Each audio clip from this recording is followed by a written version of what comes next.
नमस्कार दोस्तों, मेरा नाम है अजय और आप देख रहे हैं हमारा न्यूज़ चैनल 9 PM तक। दोस्तों, बरेली में हुई हिंसा क्या पहले से कोई सुनियोजित साजिश थी या इसे फिर जानबूझकर कराया गया? आखिर आई लव मोहम्मद के ऊपर इतना बवाल क्यों हो रहा है? तो इसको समझने के लिए आप देखिए मेरी ये खास रिपोर्ट।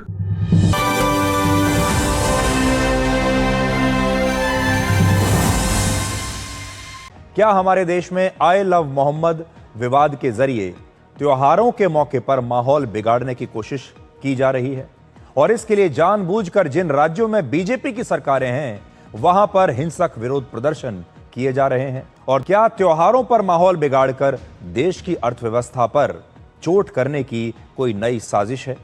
क्योंकि जांच में जिस तरह की जानकारियां आ रही हैं उससे ऐसा लगता है कि यह मामला सिर्फ आई लव मोहम्मद के पोस्टर का नहीं है, बल्कि इसके पीछे कोई बड़ी प्लानिंग हो सकती है। सबसे पहले आपको उत्तर प्रदेश में बरेली में हुई हिंसा के बारे में आज का नया अपडेट देते हैं। पुलिस का कहना है कि बरेली में हिंसा करने के लिए बिहार, पश्चिम बंगाल और उत्तर प्रदेश के दूसरे जिलों से भी लोगों को बुलाया गया था। बरेली में हिंसा अचानक नहीं हुई थी, बल्कि इसकी तैयारी कई दिनों से चल रही थी।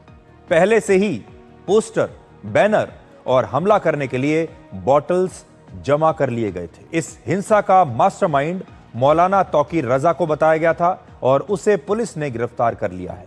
आज बरेली में मौलाना तौकीर रजा के करीबियों के अवैध इमारत पर बुलडोजर चलाया गया और इस इमारत को तोड़ दिया गया। आज बरेली में एक बारात घर और एक दुकान को भी सील कर दिया गया और ये दोनों अवैध तरीके से वहां पर बनाए गए थे। इसके साथ ही उत्तर प्रदेश के मुख्यमंत्री योगी आदित्यनाथ ने बरेली की हिंसा के बाद आरोपियों के खिलाफ बेहद सख्त एक्शन की बात इससे पहले कही थी और आज वो एक्शन जमीन पर दिखाई दे रहा है। तो मौलाना भूल गया कि शासन किसका है।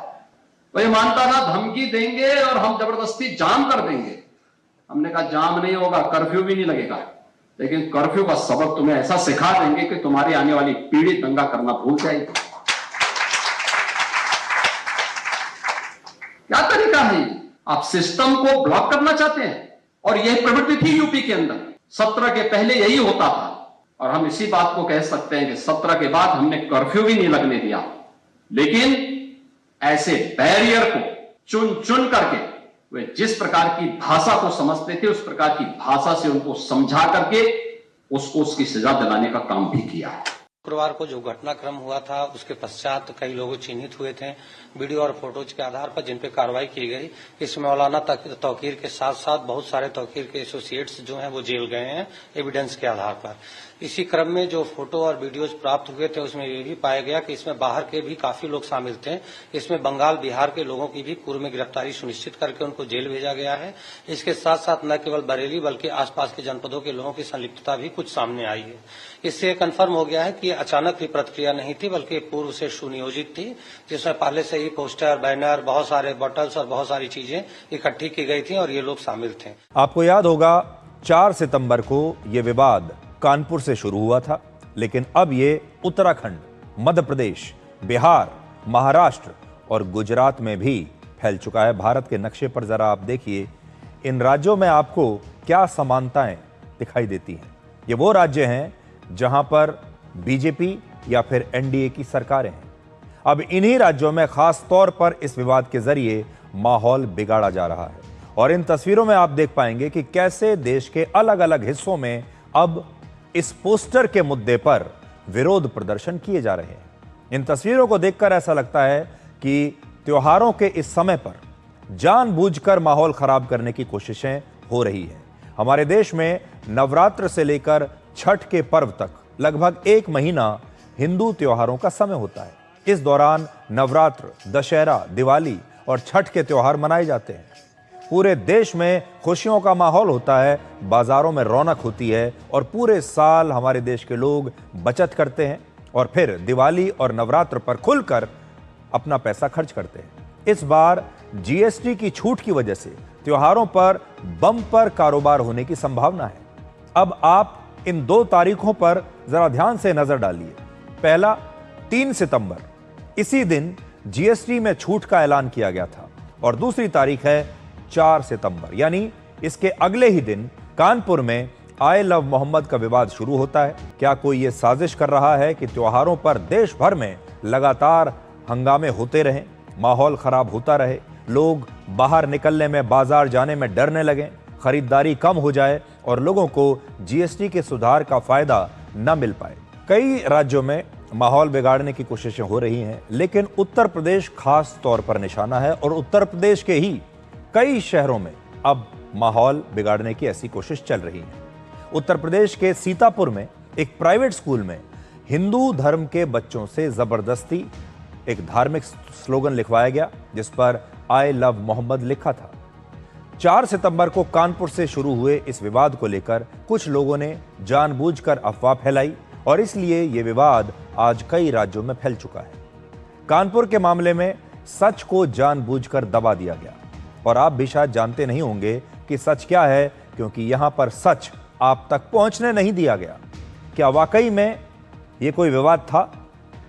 सच ये था कि कानपुर में कुछ मुस्लिमों ने प्रशासन की अनुमति के बिना गलत स्थान पर बैनर लगा दिए और टेंट लगा दिए थे, जबकि उनके पास इसकी परमिशन नहीं थी और इसीलिए पुलिस ने उनके खिलाफ एफआईआर दर्ज की। लेकिन जानबूझकर कुछ नेताओं ने, कुछ मौलानाओं ने और कुछ लोगों ने यह कहानी बना दी कि आई लव मोहम्मद के पोस्टर पर आई लव मोहम्मद लिखने पर एफआईआर दर्ज की गई है और यह पूरा मामला धार्मिक बना दिया गया।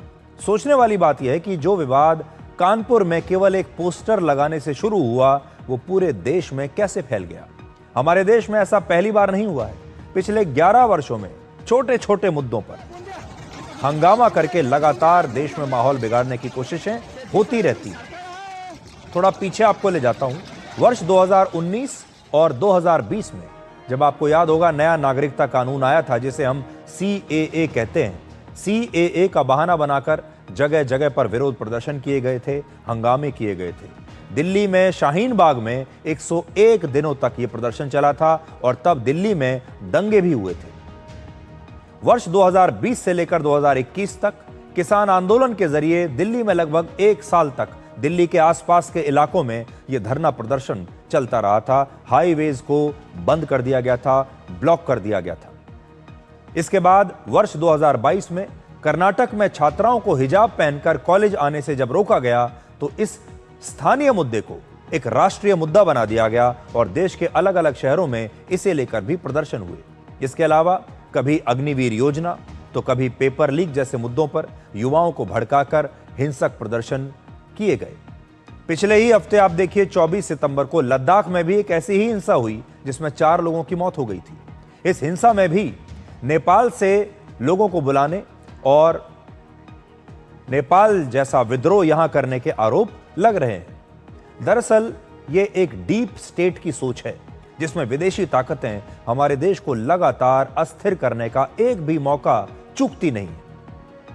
ये जो टूल किट है ये खास तरह के फॉर्मूले पर काम करता है। अब देखिए कैसे। इसमें आपको एक समानता नजर आएगी। पहले किसी मुद्दे पर सोशल मीडिया के जरिए अफवाह फैलाई जाती है, फिर कुछ खास तरह के नेता, कुछ खास लोग भड़काऊ बयान देकर लोगों को भड़काते हैं। उसके बाद सड़कों पर विरोध प्रदर्शन शुरू हो जाते हैं।